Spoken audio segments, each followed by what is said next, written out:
दोस्तों नमस्कार, आपका हमारे चैनल पर स्वागत है। दोस्तों पुराणों के अनुसार प्रजापति दक्ष परमपिता ब्रह्मा के पुत्र थे। प्रजापति दक्ष की दो पत्नियां थी, प्रसूति और वीरणी। प्रसूति से दक्ष की 24 कन्याएं थी और वीरणी से 60 कन्याएं। इस तरह दक्ष की 84 पुत्रियां थी। समस्त दैत्य, गंधर्व, अप्सराएं, पक्षी, पशु सब सृष्टि इन्हीं कन्याओं से उत्पन्न हुई। सभी की अलग अलग कहानियां हैं। दोस्तों वीडियो में आगे बढ़ने से पहले चैनल को सब्सक्राइब कर लीजिए और साथ में बेल आइकन को भी ऑन कर लीजिए ताकि आने वाली वीडियो की नोटिफिकेशन आपको तुरंत मिल सके। दोस्तों कश्यप ऋषि ने प्रजापति दक्ष की तरह कन्याओं से विवाह किया था। देव, असुर तथा अनेक पशु उनकी ही संतानें हैं। एक दिन उन्होंने अपनी दो पत्नियों विंता और कद्रु से प्रसन्न होकर कहा कि वे एक यज्ञ करने जा रहे हैं। इसके पश्चात तुम दोनों को मनचाहे संतानों की प्राप्ति होगी। कद्रु ने कहा कि मुझे 1000 शक्तिशाली पुत्र चाहिए। विंता ने अपने लिए मात्र 2, लेकिन कद्रु के पुत्रों से बलशाली पुत्रों की इच्छा जताई। यज्ञ प्रारंभ हो गया। देवराज इंद्र भी कश्यप ऋषि के ही पुत्र थे। यज्ञ में हाथ बटाने को वे भी आए। यज्ञ के पश्चात विंता ने 2 और कद्रु ने 1000 अंडे दिए। दोनों बहनों ने अपने अपने अंडों की खूब देखभाल की। कई वर्ष बीत गए। दोनों अपने बच्चों के आने की राह देख रही थी। एक दिन कद्रु के अंडे फूटने लगे। कद्रु खुशी से चिल्ला पड़ी कि देखो देखो मेरे बच्चे निकल आए।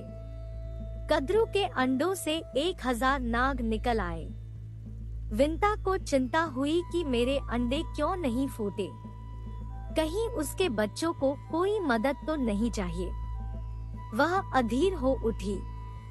उसने एक अंडा फोड़ कर देखा। उस अंडे में बच्चा अभी पूरा निर्मित नहीं हुआ था। लेकिन अब क्या हो सकता था? बालक ने विंता से कहा कि तुम्हें अपनी अधीरता का फल भोगना पड़ेगा। तुम्हें दासी का जीवन व्यतीत करना पड़ेगा। लेकिन तुम दूसरे अंडे के प्रति धीरज रखना। समय पर उसमें से मेरा भाई जन्म लेगा और वही तुम्हें दासता से मुक्ति दिलाएगा। ये कहकर बच्चा आकाश की ओर उड़ चला। ये बच्चा की बाद में सूर्य का सारथी अरुण बना। एक दिन दोनों बहनों में किसी बात को लेकर कोई शर्त लगी। तय यह हुआ कि जो हारेगा वह दूसरे की दासी बनकर रहेगी। कद्रु को चिंता हुई कि कहीं वह शर्त हार न जाए। उसने अपने नाग पुत्रों को बुलाकर एक चाल चली और वह शर्त जीत गई। अब विंता को कद्रु की दासी बनकर रहना था। विंता के पुत्र की बात सच हो रही थी। कुछ दिन पश्चात विंता का दूसरा अंडा भी फूटा और उसमें से एक बालक का जन्म हुआ। उसका शरीर तो मानव का था लेकिन सर चील जैसा था। जब कश्यप ऋषि यज्ञ कर रहे थे तभी ऋषि मुनियों ने उसे आशीर्वाद दिया था कि विंता का पुत्र बहुत ही बलशाली होगा और उसमें आकार बड़ा छोटा करने की शक्ति होगी। वस्तुतः वह पक्षियों का इंद्र होगा। उस बच्चे को देखकर विंता बहुत ही प्रसन्न हुई। अपनी माँ को दासी रूप में देखकर विंता का पुत्र बड़ा ही क्रोधित होता। अब हमेशा कद्रु के नाग पुत्रों के बीच तथा विंता के पुत्र के बीच झगड़ा होता रहता। विंता का पुत्र बलशाली तो था लेकिन उसकी माता दासी थी तो उसे भी झुकना पड़ता। एक दिन वह नागों के पास पहुंचा। उसने कहा कि उसे किसी भी कीमत पर स्वाधीनता चाहिए। नाग बड़े चतुर थे। नागों ने कहा कि यदि वह अमृत ला आकर दे देगा तो वे उसे मुक्त कर देंगे। विंता ने ये बात सुनी तो उसने आशीर्वाद देकर अपने पुत्र को विदा किया। अब विंता के पुत्र ने अपना आकार बढ़ाया और देवलोक की ओर उड़ चला। रास्ते में उसके पिता कश्यप ऋषि मिले। आगे बढ़ने पर कुछ ऋषि मिले जो पेड़ से उल्टे लटक कर तपस्या कर रहे थे। उन ऋषियों ने ही विंता पुत्र का नाम गरुड़ रखा। उधर देवलोक में ये बात फैल गई थी कि कश्यप ऋषि और विंता का अजय पुत्र पक्षी राज गरुड़ अमृत को लेने देवलोक आ रहा है।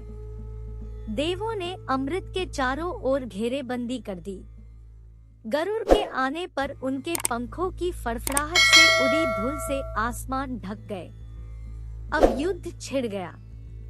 गरुड़ सब देवताओं पर भरी पड़ रहे थे। अंततः गरुड़ ने सबको हरा कर धराशायी कर दिया और उन्होंने अमृत का घड़ा उठाया और घर की ओर उड़ चले। भगवान विष्णु ये सब देख रहे थे।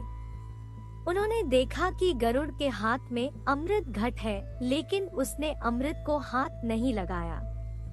जबकि अमृत के लोभ से तो देवता भी नहीं बच पाते। वे बड़े प्रसन्न हुए। उन्होंने गरुड़ से वर मांगने को कहा। गरुड़ ने कहा कि प्रभु, यदि आप मुझसे प्रसन्न हैं, तो मुझे अपने से ऊपर स्थान दीजिए और मैं अजर अमर हो जाऊं। विष्णु जी ने गरुड़ को मनचाहा वर प्रदान किया और उन्हें अपने ध्वज के ऊपर स्थान दिया और गरुड़ अमर हो गए। विष्णु जी ने गरुड़ को अपना वाहन बनाया, लेकिन अभी कार्य बाकी था। अमृत को जाकर नागों को सौंपना था। इंद्र ने देखा कि वे गरुड़ से तो जीत नहीं सकते, तो उन्होंने गरुड़ से मित्रता की इच्छा जताई। इंद्र ने कहा कि तुम जिन्हें अमृत दोगे वो इसे पीकर अमर हो जाएंगे और हमारे दुश्मन बने रहेंगे, अतः इसे लौटा दो। गरुड़ ने एक युक्ति निकाल। उन्होंने कहा कि मैं अभी इसे नागों को देने जा रहा हूँ, लेकिन उन्हें देने के पश्चात इसे वापस लेने में तुम्हारी सहायता करूँगा। इंद्र बड़े ही प्रसन्न हुए। पक्षी राज गरुड़ ने उनसे वर मांगा कि आज से सर्प मेरे भोजन हो। गरुड़ नागों के पास पहुँचे। नागों ने अमृत लेकर विंता को दास्ता से मुक्त कर दिया। वे नित्य कर्म के लिए चल पड़े ताकि शुद्ध होकर अमृत का पान कर सके। इसी बीच गरुड़ की सलाह के अनुसार इंद्र आए और अमृत का कलश उठाकर उड़ चले। दोस्तों, वीडियो पसंद आई हो तो लाइक और कमेंट करें और अपने दोस्तों को शेयर करें और इसी प्रकार की जानकारी पाने के लिए चैनल को सब्सक्राइब करें। मिलते हैं अगली वीडियो में, तब तक के लिए धन्यवाद।